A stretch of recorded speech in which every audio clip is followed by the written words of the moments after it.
The United States of America, the land of the free, the home of the brave. And I got to ask you a question. What are your concerns about American values? Has America lost its values? And when you lose your values, don't you lose your way?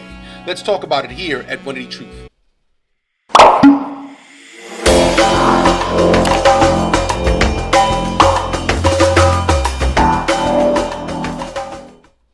On the screen, and it talks about how America pulls back from the values that once defined it. So let's go ahead and actually put D2 up there so people can see the visual. I'll read it for everybody who is just listening. Number one is patriotism. In 1998, 70% of Americans considered themselves patriotic. 61% said so in 2019. Only 38% say in 38% say so in 2023. For religion, it was 62% in 1998, 48% in 2019, 39% in 2023. For having children, it's 59% in 1998, down to 30% in 2023. Community involvement was at 47%. We're supposed to be, for a lot of folks, progressive, right? We're progressing as a society. We're more free, right? There are things that used to be considered illegal or sinful that are no longer considered illegal and sinful. But with that, there is no desire to have children. Like, how selfish and self-centered are we raising even our own kids, that they see kids as a problem, as a burden? Listen, this is an existential threat on the nation, on the world. When you have people walking around and they're so selfish, they won't think about having children. And notice community involvement. So in other words, all these people that are going about the business of promoting social justice. So in other words, they're going marching, they're virtue signaling online, but there's no community involvement?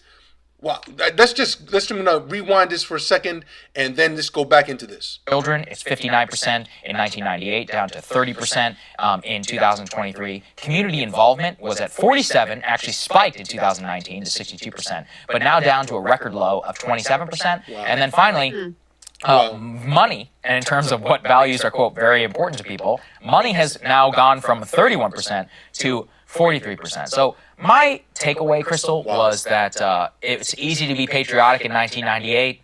It's unipolar moment, no dot-com bubble. You could buy a house. You could basically sustain a family of four on a single income. So who cares about money? Because money isn't actually all that relevant to your life. You're actually becoming basically rich or richer by participating in general society. Wage inflation had gone down, but it wasn't necessarily, even close to how bad it's gotten now. Also, my takeaway too was that I think that people are viewing this clearly through a left phenomenon. But in reality, if you look at where the major drop in patriotism comes from, a lot of it also comes from the right. And part of the reason why I think that is we have dual narratives of catastrophes that are happening. So clearly, while Trump was president, we had a decline in patriotism because people said, I can't even believe that America would elect somebody like Donald Trump. But if you are a Republican, especially a MAGA-type believer, you literally believe that the election was stolen from Donald Trump. So how can you then believe in your country? You have a dual kind of catastrophizing that is happening where Keyword, catastrophizing. That's another element that is happening. Not just a victim identity, not just self-pity, but catastrophizing. That, along with the mindset of being entitled, is hurting us as a nation.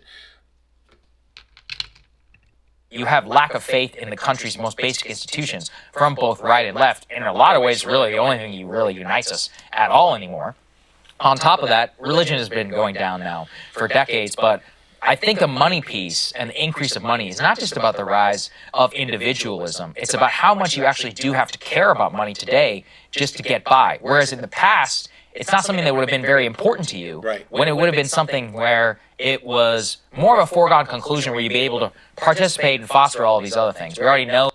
Now, the thing is this, listen, if we believe in God, then we believe in a God of abundance.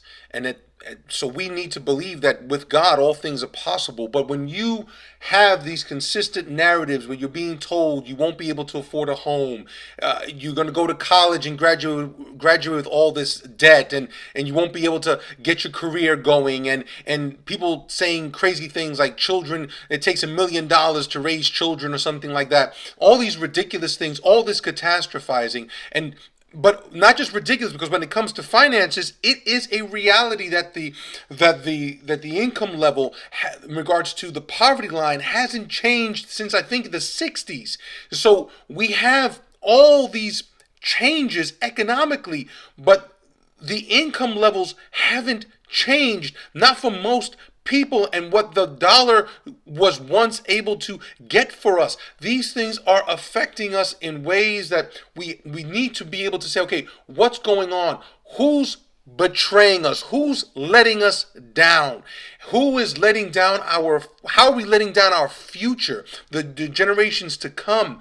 Because if they don't have a vision for their future, and they don't even have a past to return to, where do they turn to? Who do they turn to? Know that the main hindrance to people getting married today is money. Also having children. People are having less children than they want to, and the main reason that they cite is that it's too expensive. I believe the average childbirth is some $31,000. The challenge is not the contemporary American individualism alone, but oftentimes parents and grandparents who don't have the foresight to actually plan, or they made some choices that they're paying the price for now, where they haven't prepared a foundation so that their children can get started. We still think very kind of like, well, I'm going to have my wealth and my kid is going to graduate college and then they'll have theirs.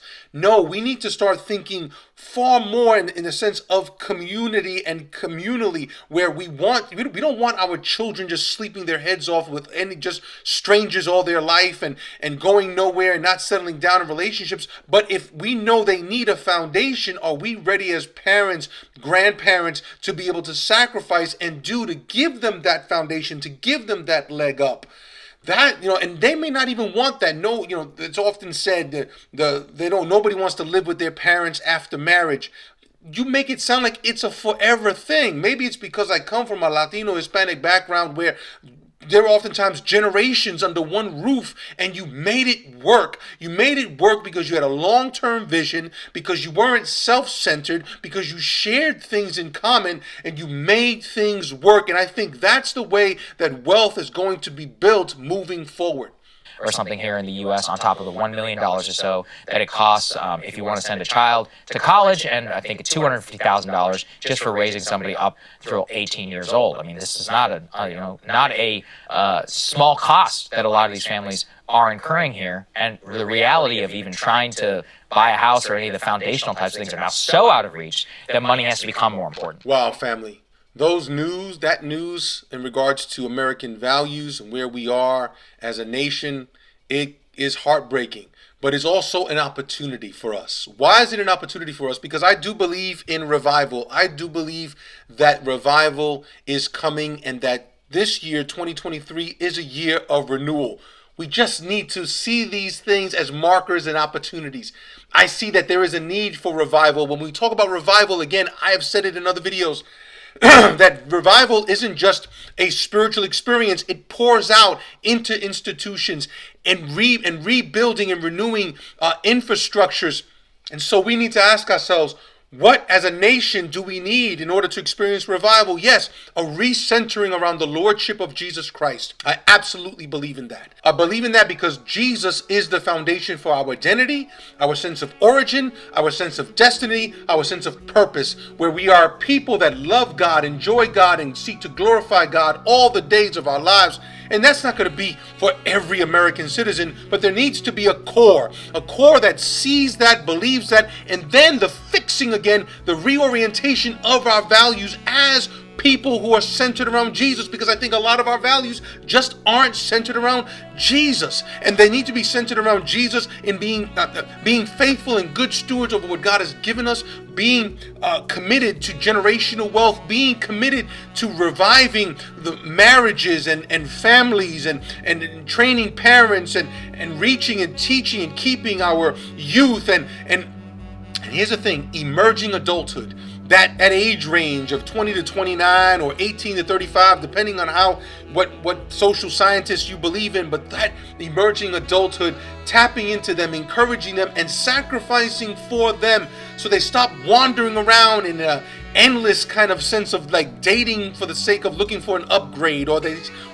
start looking around and start going, what's my purpose, and help them to define their gifts, talents, and abilities, and to invest in them. And then as a nation reviving ourselves by recentering ourselves, on Christ, but we have gifts as a nation to tear through our tribalism and to hold the elites accountable. Number one, we've been given the gift of a constitution, a Bill of Rights, a Pledge of Allegiance, a Declaration of Independence, and these things need to be studied. Those songs, the national anthem, and those songs that speak to the promise and potential of this nation. And then that American dream, by not simply passively saying, oh, it sucks for you kids, sorry that you can't make it. Oh, it's just too bad things are out of order. Oh, it's just too bad the gas prices won't ever come down. The American dollar is just destined to go into the toilet. We're just meant to go ahead and, just like the World Economic Forum wants us to do, just go ahead and eat bugs, to own nothing and be happy, to take the computer chip into our heads, to go ahead and let artificial intelligence run our lives. No. To reclaim the American dream that is rooted in Scripture, that God gave us the power to gain wealth. To reclaim the American dream to say, hey, I have come so that you can have life and to have it abundantly. To reclaim the American dream and saying, hey, you are meant to be wealthy and able and operate in excellence for those who are less fortunate. To operate in the American dream, to see families, men and women in lifelong committed relationships, raising children together who will then pass on the torch to another generation.